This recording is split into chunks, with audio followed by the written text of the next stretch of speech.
इकडे श्रीकृष्ण भगवानची ती मूर्ती आहे, सुंदर अशी वाटते। आतमध्ये काय व्हिडिओ अलाउड नाही, पण बाहेरून दिसते म्हणून हा व्हिडिओ घेतोय आपण।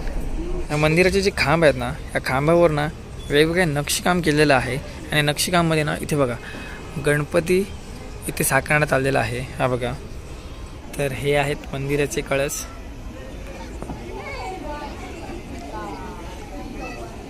टेंट कसे ना इथे दगडी खांब इथे उभारलेले आहेत, ह्या साईडला आहेत, त्या साईडला आहेत किंवा ह्या साईडला सुद्धा आहेत। म्हणजे ह्या तुम्ही जर मंदिरामध्ये येत असाल ना तुम्ही, तर हा जो एरिया आहे तो खूप सुंदर, स्वच्छ आणि नीटनेटका आहे।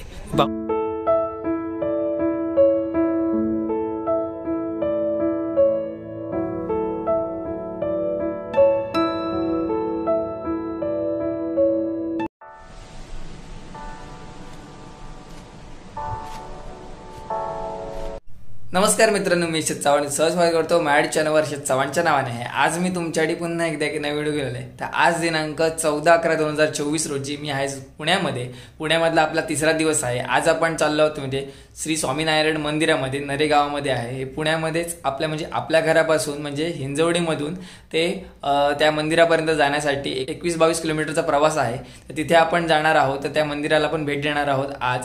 तर चला, आता जास्त वेळ न करता आपण जाऊया थेट मंदिराकडे। चला, फायनली आता आपण निघालोय। म्हणजे आपल्यासोबत आहे तो म्हणजे कौस्तुभ, आणि कौस्तुभ आणि मी आता चाललोय ते म्हणजे श्री स्वामीनारायण टेम्पल या ठिकाणी।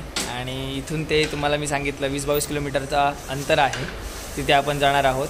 आणि जरा संध्याकाळची वेळ असल्यामुळे जरा थंडी लागेल आपल्याला, कारण पुण्यामध्ये थंडी आहे। काल आम्ही जेव्हा होतो तेव्हा भरपूर थंडी लागलेली गाडीवर, पण आम्ही आता प्रिकॉशन घेतल्यात, जॅकेट वगैरे घालून आपण चाललो आहे बघा।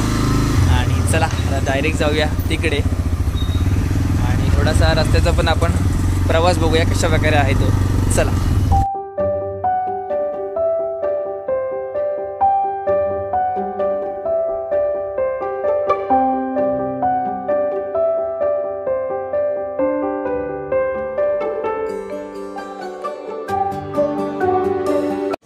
फायनली आता पोचलो आहे ते म्हणजे स्वामीनारायण मंदिरामध्ये। आणि तुम्हाला मी दाखवतो, मगाशी आपण बाहेरून बघितलं, आणि हा त्यांचा एवढा मोठा हा कॅम्पस आहे असा। तुम्हाला मी दाखवतो पूर्णच्या पूर्ण कशा प्रकारे आहे तो कॅम्पस। तर इथून हा रोड आहे तो बरोबर मंदिराकडे जातो, आणि इथून जायचं आहे आपल्याला आतमध्ये।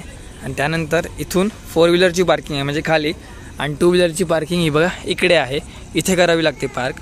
इथे काही पे ऑन पार्किंग नाही आहे, डायरेक्ट गाडी लावायची आणि तुम्ही इथून ह्या गेटमधून आत जाऊ शकता, आणि इथूनच तुम्ही एक्झिट होऊ शकता।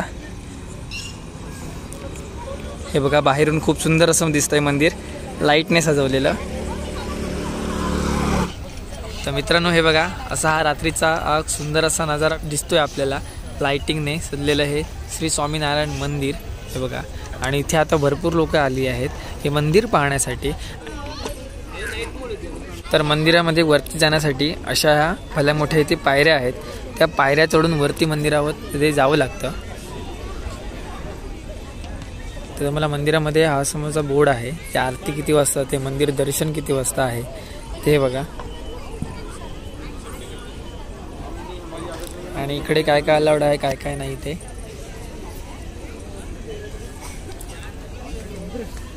आपण आतमधले काही व्हिडिओज घेणार नाहीत, बाहेरूनच जे काय आपल्याला भेटतंय ते आपण आपल्यासमोर दाखवतो मी व्हिडिओमधून।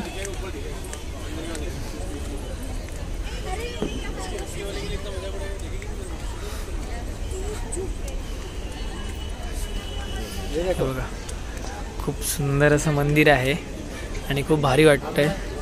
इकडे श्रीकृष्ण भगवानची ती मूर्ती आहे, सुंदर अशी वाटते। आतमध्ये काय व्हिडिओ अलाउड नाही, पण बाहेरून दिसते म्हणून हा व्हिडिओ घेतोय आपण।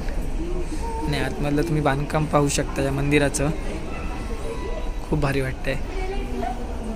या मंदिराचे जे खांब आहेत ना, या खांबावर ना वेगवेगळे नक्षीकाम केलेलं आहे, आणि नक्षीकाममध्ये ना इथे बघा गणपती इथे साकारण्यात आलेला आहे। हा बघा, गणपतीचे वेगवेगळे इथे पोच या ठिकाणी तुम्ही पाहू शकताय बघा।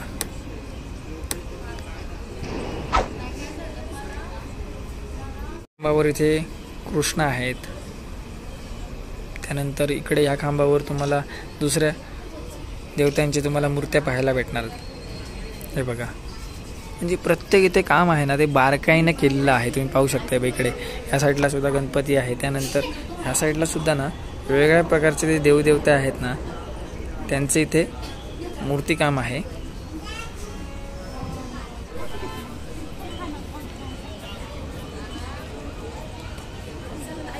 स्वामीनारायण मंदिरामध्ये ही सुंदर अशी लाइटिंग आणि रात्रीचे फोटो वगैरे खूप छान येतात. आणि ह्या मंदिराचा हा असा मोठाच्या मोठा समोरील हा परिसर. आणि मगाशी आपण ह्या पायऱ्यांवरून वरती आलो आणि जेव्हा तो खालचा परिसर जो आहे तो वरून खूप छान दिसतो. हा बघा रात्रीचा लाईटने सुंदर असं सजवलेला आहे.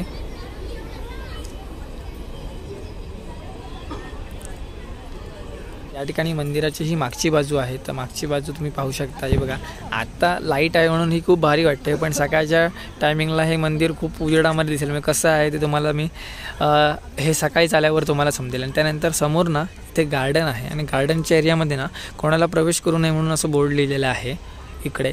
आणि तुम्हाला मी सांगितल्याप्रमाणे इथे एक ना टेंट कसे ना इथे दगडी खांब इथे उभारलेले आहेत. ह्या साईडला आहेत, त्या साईडला आहेत किंवा ह्या साईडला सुद्धा आहेत. म्हणजे ह्या तुम्ही जर मंदिरामध्ये येत असाल ना तुम्ही तर हा जो एरिया आहे तो खूप सुंदर स्वच्छ आणि नीटनेटका आहे.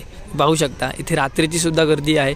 इथे 7:15पर्यंत दर्शन घेता येतं. 7:15 वाजता आम्ही जेव्हा आतमध्ये गेलेलो तेव्हा दर्शन बंद झालं, पण खूप छान वाटतं इथे. आणि फोटो वगैरे काढण्यासाठी ही प्लेस खूप छान आहे. तर हे आहेत मंदिराचे कळस. बरोबर मंदिराच्या समोरच इथे हे गार्डन आहे आणि गार्डनामध्ये इथे एक कमळ आहे. कमळ म्हणजे इथे दगडी कमळ केलं आहे. त्याच्यामध्ये एक फुलझाड लावलेलं आहे आणि त्या फुलझाडामध्ये इथे रात्रीचे लाईट्स वगैरे केलेले आहेत. तर खूप भारी दिसतात. हे बघा बरोबर रस्त्याच्या इथून जो रस्ता जो जातो त्याबरोबर त्या साईडला सुद्धा आहे आणि ह्या साईडला सुद्धा आहे. मंदिराच्या परिसरामध्ये प्रवेश करताना इथे तुम्हाला ठिकठिकाणी इथे बोर्ड लिहिलेले दिसत आहेत. तर कुठे जायचं कुठे नाही, पार्किंग कुठे आहे, पिण्याची पाणी कुठे आहे, शौचालय कुठे आहे, सभागृह कुठे आहे, त्यानंतर उपहारगृह कुठे आहेत, ह्या सर्व गोष्टी तुम्हाला ह्या मंदिराच्या बरोबर आसपासच्या परिसरामध्ये तुम्हाला पाहता. म्हणजे कुठलीही गैरसोय होऊ नये म्हणून हे बोर्ड असे लावलेले आहेत या ठिकाणी.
नमस्कार मित्रांनो, आता फायनली आता ब्लॉग एंड करायची वेळ झालेली आहे. तर रात्रीचे 10:30 वाजले. 10:30 वाजता आम्ही घरी पोहोचलोय. मी आणि कौस्तुभ सुखरूप घरी पोहोचलोय. आणि तुम्ही आजच्या ऑर्डर बघितलं असाल की श्री स्वामीनारायण टेम्पलमध्ये आपण गेलेलो. तर खूप भारी टेम्पल आहे ते. तुम्ही आवर्जून एकदा नक्की भेट द्या पुण्याला जर कोण येत असेल तर. आणि त्यानंतर रात्रीची जी लाइटिंग वगैरे केलेली मंदिराला ती अप्रतिम होती. फोटोज वगैरे खूप भारी येतात. आणि त्यानंतर आतमधला जो परिसर आहे व्हिडिओग्राफी वगैरे काही होत नव्हती. तुम्ही छोटेसेच व्हिडिओ असतील माझ्याकडे ते तुमच्यापर्यंत पोहोचवतो. आणि कशी रेखीवकाम वगैरे केले या सर्व गोष्टी तुम्हाला व्हिडिओमध्ये पाहता येणार आहेत. आतमधले जे काय देवी देवतांचे फोटो होते ते काढता आले नाहीत, म्हणजे मूर्त्या होत्या. आणि तुम्हाला मी सांगू आतमध्ये जे गेल्यावर ना एक वेगळीच पॉझिटिव्ह एनर्जी भेटते. तर तुम्ही नक्की एकदा ह्या मंदिराला व्हिजिट करा. आणि खूप भारी आहे, प्रशस्त जागा आहे, शांतता जागा आहे तिथे, खूप भारी वाटतं. आणि त्यानंतर आम्ही जेव्हा घरी येत होतो तेव्हा आम्ही गेलो होतो म्हणजे हिंजवडी मधल्या IT पार्कमध्ये. IT पार्क खूप छान आहे. आणि आम्ही बघितलं नाही, गावच्या ठिकाणी या गोष्टी नसतात, पण शहरी भागामध्ये IT पार्क वगैरे काय असतो हे कौस्तुभने आम्हाला तिथे जाऊन दाखवलं. खूप भारी आहे. तर हा होता आजचा असा व्हिडिओ. तर तुम्हाला हा आजचा व्हिडिओ कसा वाटला एक कमेंट करून सांगा. व्हिडिओ तुम्हाला जर आवडला तर नक्की लाईक करा, शेअर करा आणि सबस्क्राईब करा युट्यूब चॅनलला. अर्षद चव्हाणच्या नावाने आहे. तोपर्यंत भेटू आपण अशाच का नवीन व्हिडिओ. तोपर्यंत टेक केअर, बाय बाय, काळजी घ्या.